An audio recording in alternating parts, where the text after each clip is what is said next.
So, you're ready to take the next step in your career and become a licensed electrician in Texas? One essential part of the process is registering for the Texas Electrician License Exam with PSI Exams. Step 1. Know your requirements.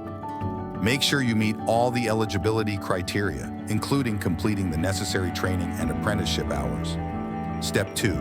Visit the PSI Exams website to begin the registration process. Step 3. Create an account. This account will allow you to access important exam-related information, schedule your exam date, and receive updates throughout the process.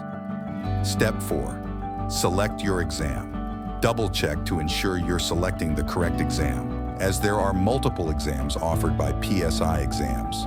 Step 5. Choose your exam location and date. PSI Exams has testing centers located throughout Texas. Step 6. Pay the exam fee directly to PSI Exams.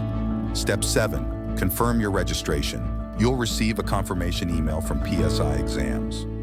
This email will contain important details about your exam, including the date, time, and location.